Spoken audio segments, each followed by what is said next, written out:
So as promised, here is a little herb walk, looking at some spring plants.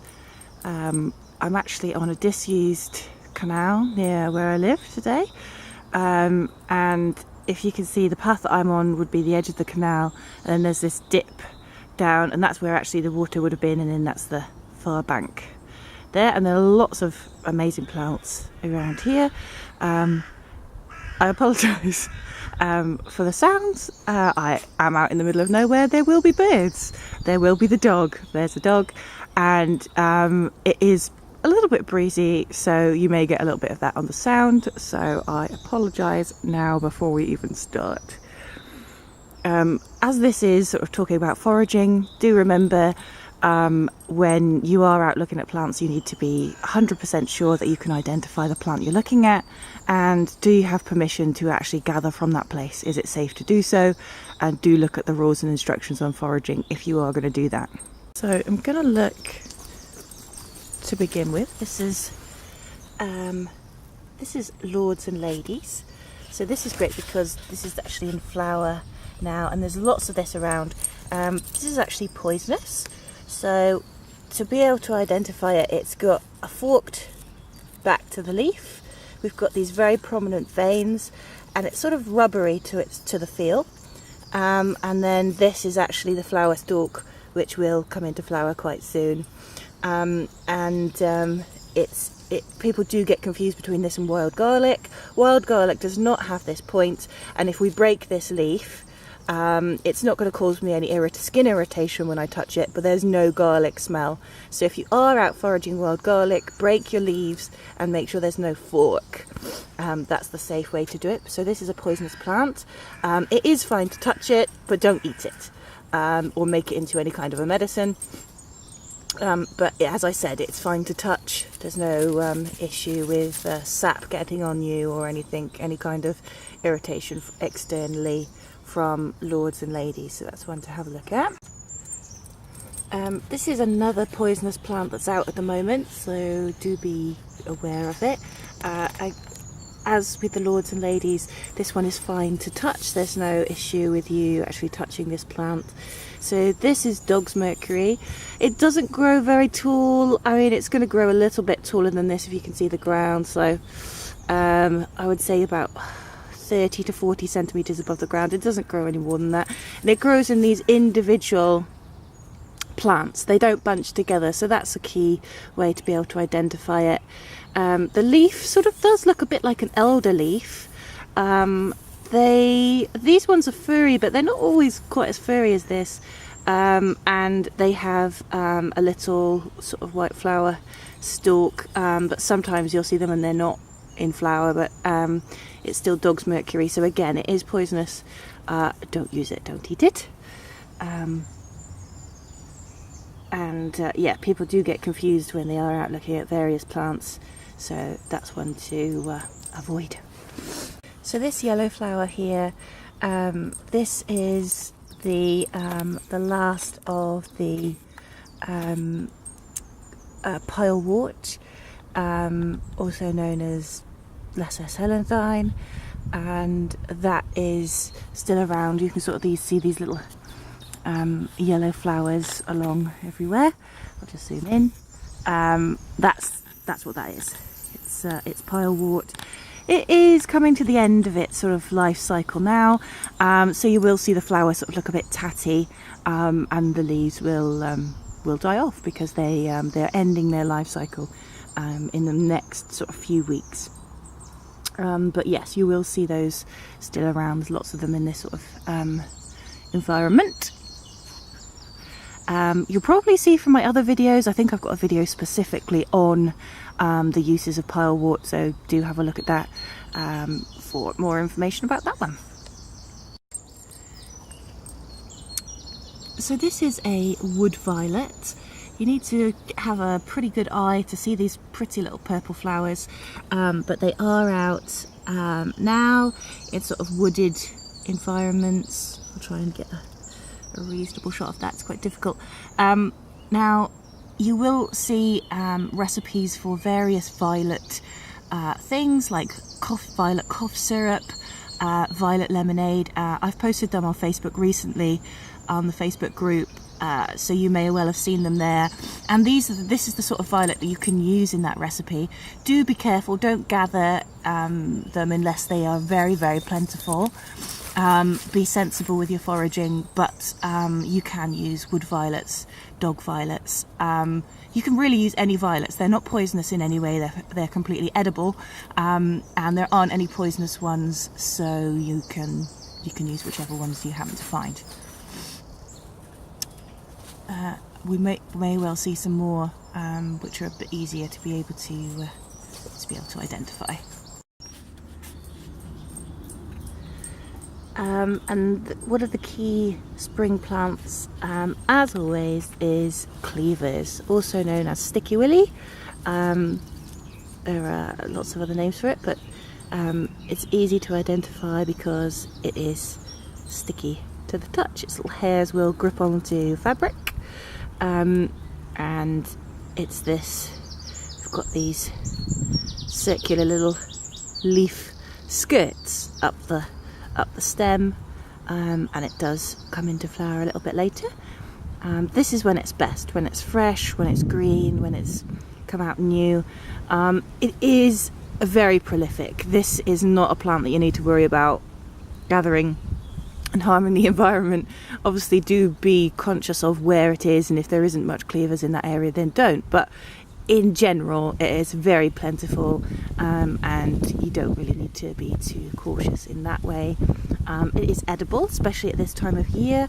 You can, if you're cooking pasta or spaghetti or something of that nature, you can put it in the water, and it will break down as you're boiling or rice, anything like that you're boiling. And what will happen is, as the cell membranes of the plant breaks down, it releases all of its vitamins and minerals, and that actually will be added to whatever it is that you're cooking. So that's a really lovely way of being able to use that. There are lots of other ways that you can do it. You could also have it as an infusion this time of year for those vitamins and minerals. You can make it into various spring recipes, which I do have an information sheet on, I think in my free tip sheets, so do have a look at that if you haven't already.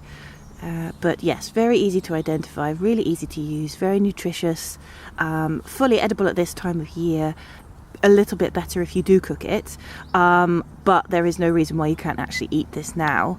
As it gets older and tougher, you can still use it medicinally up to a point, usually up to the point of flowering, but it's not really any good to eat then because it's too tough. But yeah, so it's got lots of really lovely uses. So medicinally, as well as its, that's a train, as well as its vitamins and minerals, it's also a really supportive herb to the lymphatic system, so it's really useful as a spring tonic to clear out anything that's really gotten stuck in there if you've had any infections. And the way I like to look at it is, if we actually pick some, it's a bit like a bottle brush that you're going to put into the lymphatic system and give it a good scrub. That is literally the action that that cleavers has. It's a really good way to be able to remember its actions. It's got loads of other actions as well, so do have a look at that. But yes, lovely for that, and that's why it's used a lot for people undergoing various treatments such as chemotherapy, because of its support of the lymphatic system. So as I've talked about lords and ladies, which people get confused of when they're gathering wild garlic, here are some wild garlic I just happened to have found.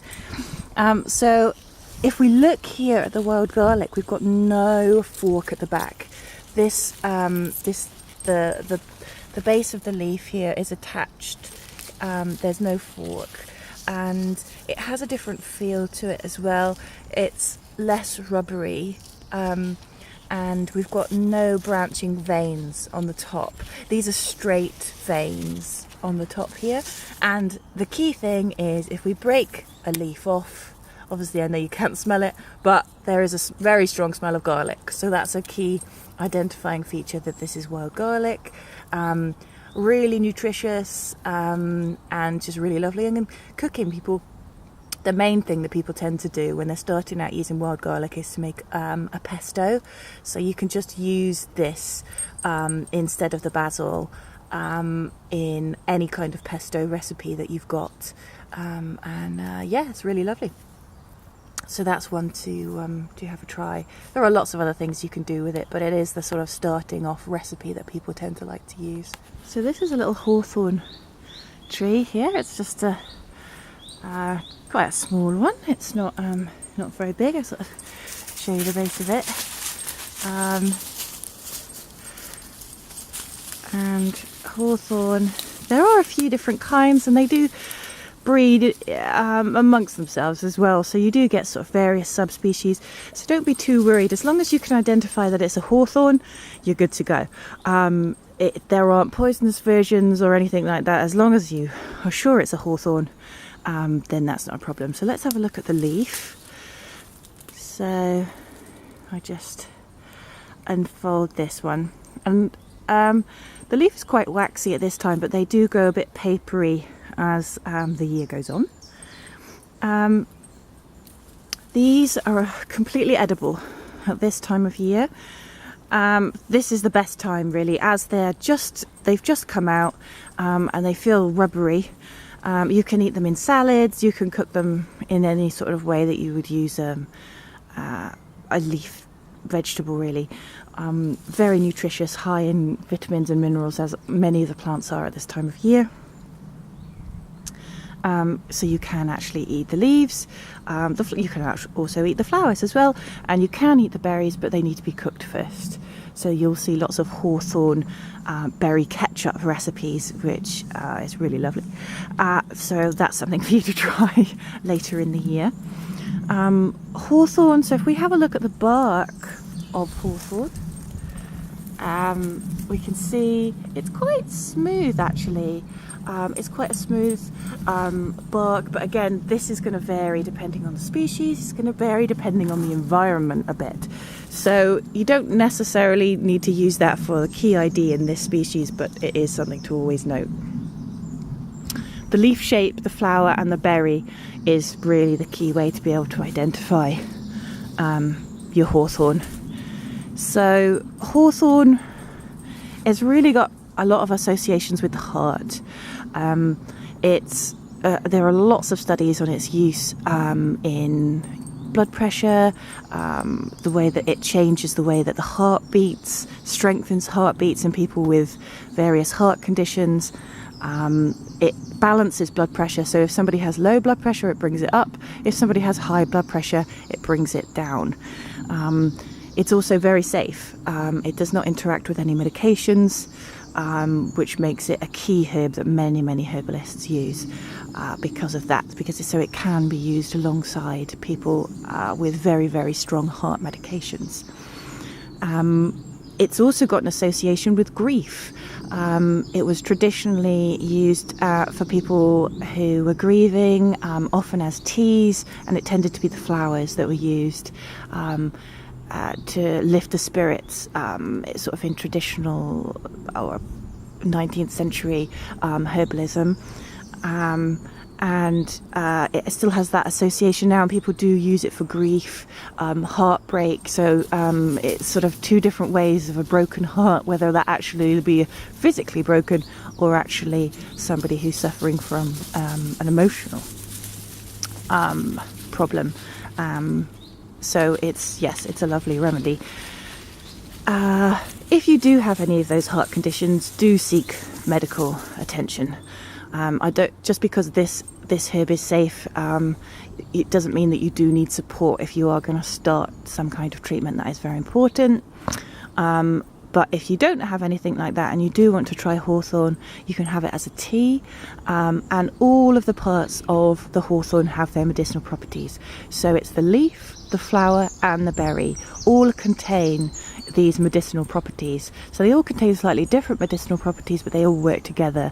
So if you are wanting to try making a hawthorn tincture, what you can do is you can gather the leaves now, tincture them, strain it, keep the tincture. Then when the flowers come out, you gather the flowers, put them in that same tincture that you just made, leave them, strain them, keep the liquid, and then when it comes into berry, pick the berries, put them in that liquid that you've saved that has already had the flower and the leaf in it, and then you put the berries in, leave it, and then strain it. And what you've then got is you've got all of the properties of the hawthorn within the one plant tincture, and that is actually the best way to be able to use hawthorn if you are going to use it as a tonic. People do use it as a very just general tonic for general health because it does have loads of amazing benefits. It's got loads of vitamins and minerals. It's very safe, and it's uplifting as well. So people like to have it as a general tonic that they take every day. If you were going to take it every day, the amount you'd be taking would be about half a teaspoon if you're having it as a tincture. You could have it as 1 cup of tea a day as a tonic if you're having it as a tea. So this is a burdock crown. Just come back a bit. What happens with burdock is that on its first year of growth, it puts up just the leaf floret like this. So this is in its first year of growth. You'll sometimes see them come up as 1 or 2 leaves, and that's it. There won't be anything else that happens during that year because it actually has a 2-year growing cycle. So it does its leaf floret, then it doesn't do anything, and then in the next year what it does is it actually grows into more like a bush. It'll have lots more leaves, and it will actually flower, and it will have its burr-like purple prickly flower heads and seed heads, which people tend to be able to recognise as burdock. So this is not at that stage. This is just at its first year of growth. If you're identifying burdock, really easy because it's got these very fluffy, downy. It's actually very fluffy on both sides, really. Downy leaves. These got these lighter colour leaves on the bottom, and as I said, you'll see it in these florets, and there aren't really other things that grow in these flat florets, so it's we can see this is a very white fluffy leaf, this new one here, and it's often what foragers and bushcraft people call sort of toilet paper.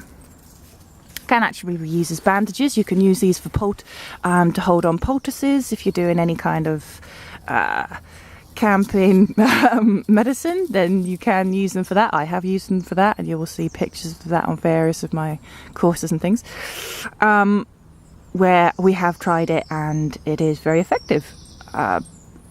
So burdock, there are properties in the leaves, tends not to be used so much in the UK in that way, but it's actually the root of burdock that's used. Now, burdock root is eaten in many Asian countries just as a vegetable, so you can eat it. But it also has medicinal properties. It's another lymphatic, but it's a lot stronger than cleavers. It's a laxative, and it really gets the digestive system going. It is actually a prebiotic as well, so it helps to feed good gut bacteria. Dandelion root is another one that has that, and they're often, people see, dandelion and burdock, and they do share similar properties in that way, especially in the root.